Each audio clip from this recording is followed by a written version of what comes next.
Shanghai's coffee scene is so diverse and experimental. The quality and foundation is there, but there are also so many independent cafes with their own unique vibes. Most of them you wouldn't even find on social media. If you love experimenting with different brews and beans, follow along my week as I explore 3 of my favorite coffee shops in the city.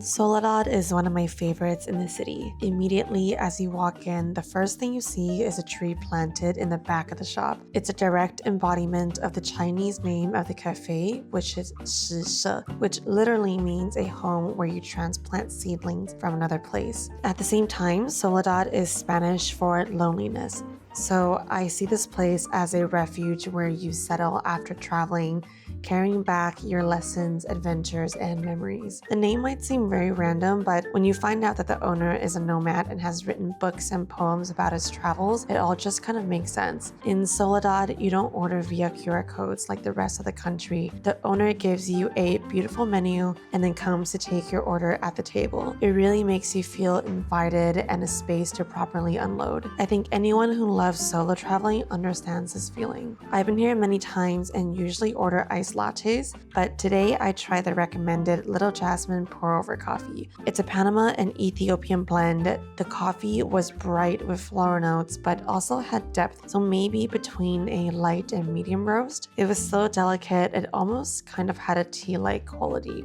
On the menu, instead of a taste profile for the beans, he wrote a poetic description. It might be a memory, I'm not too sure, but he compares the coffee to a song from the film Kylie Blues, which is famous for an unbroken 40 minutes take that takes the viewer into this unrushed and drifting mode that makes you feel like you're part of the movie itself. Combining the flavors of the 2 beans from very different places, it creates a garden of memories that draws the drinker into a state of wonder and nostalgia. I'm probably not doing his poem justice, but I think it pretty much summarizes just how this cafe feels. The owner is definitely an interesting guy, and his cafe of books, tapestries, and art reflected. He also told me that all the ceramics were either made by himself or collected from his adventures. If you're traveling to Shanghai, Soledad is super accessible. It's in the city center of Jian and 1 street away from Nanjing West Road, which is also where the famous/infamous Louis Vuitton boat is. It's a nice escape from the crazy foot traffic in that area, and depending on the season, there are also cherry blossoms right across the street in front of the Natural History Museum, which is also a nice park to stroll. I usually come here with my laptop, but I do recommend enjoying the coffee with a slice of homemade cake and taking the time to read the available books or pet the store manager.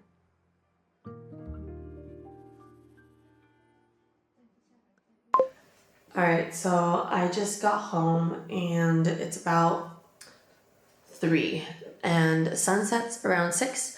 So before it gets dark, I wanted to redo my entire bookshelf. We just moved in, so it's a little bit messy right now, and I just want to fix up how they are arranged. So what the landlords did is they added a wooden kind of shelf to each of the units. So it gives it 2 levels instead of 1 to work with. And I think that could be pretty fun. But yeah, I'm just gonna try coconut water, by the way.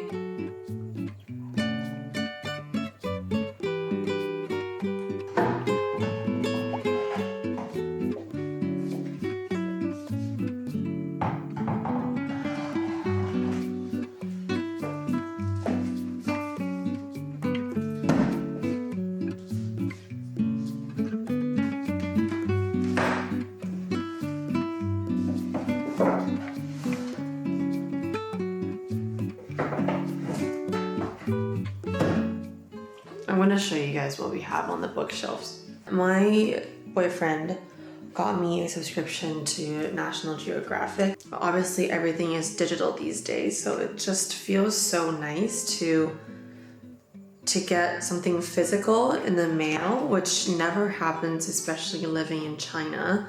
And I'm not gonna say that I've read through every single page, but I have skimmed through most of it. But I just really love it. Isn't this so cool? I mean, just these two side by side, it's just kind of crazy. Okay, while we are on the topic of exploring items on the shelf, I really want to talk about these Muji candles. So I actually think candles are a great gift for other people because I don't think people actually like to buy candles for themselves. You know, the product doesn't last long, especially if you burn for hours at a time like I do. But last year, my boyfriend and I went through a Muji craze. I mean, we're still kind of in this Muji craze right now, but I tried some of their candles. And this one is the basil scent. It comes with a lid because lids are super important for candles. This one is 200 grams. This one is called Verdure. Not sure you can see. This one right here. Haven't opened it yet because I'm gonna wait for the other one to finish, but I've gotten many candles from Muji and it's not too expensive. This one is 128 RMB, which is around $25 Canadian. I find that the Muji ones are quite good in terms of bang for your buck, and they have a decent selection of scents as well. Different sizes to choose from. All of our dishware, I believe, have been replaced with Muji ones. But yeah, highly recommend.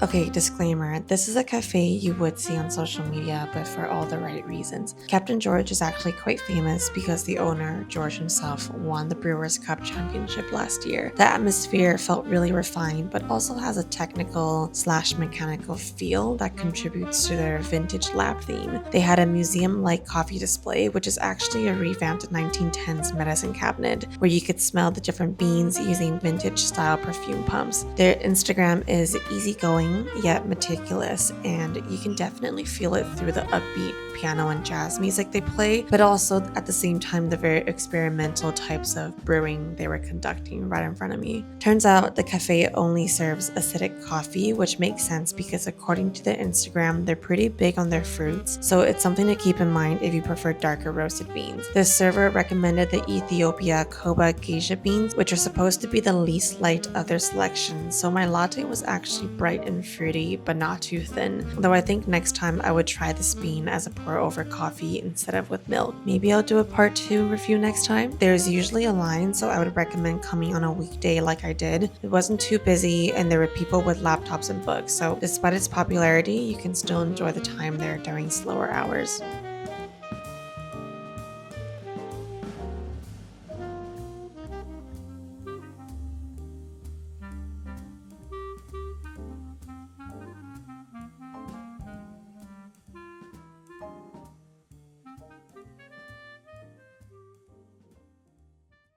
Okay, I'm gonna make a quick coffee. It's around 3 p.m. I think, and I am falling asleep, so I'm gonna make it dirty because I don't have ice on this side of the house.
Swamp is definitely not a cafe you would find unless somebody recommended it, because not only is it new, as it opened up just back in September, but it's also very discreet and has a darker storefront with a very small sign. I found this place because I was looking for more pour-overs to try, and this one was highly rated for it. When I got there, the shop was actually closed because of a personal emergency, I believe, and a friend of the owners who just happened to be there opened up shop for me while I waited for the owners to come. And I'm glad I stayed and waited because I just loved the vibe. First of all, the seats were arranged around a U-shaped bar, so there's no takeout counter or quick orders. You're meant to sit down and slow down. And I think this is a common factor in all the cafes that I love. The barista asked what I was feeling today, to which I said a light and refreshing cold pour over. So he recommended the Colombian beans with notes of watermelon and melon. I got to smell the freshly grinded beans, and it smelled just like the description. The bar setup really gives you a natural access into the action, and it almost feels more like a kitchen instead of a shop counter. The lack of distance kind of reminds me of Japanese restaurants and bars in general. My coffee came in this cocktail glass and it was so smooth. I'm starting to really discover an appreciation and understanding for pour-overs and taste notes. It was so light, I swear it almost tasted like tea. I ended up spending 2 hours there. I journaled and I got to try a dirty latte that they were testing as well. And I think the common denominator for all of my favorite cafes, aside from obviously the good coffee, is the feeling of being invited into a space to fully relax. I feel cozy, not from drinking warm drinks, and I appreciate all the details, not just in their coffee, but their craft as well.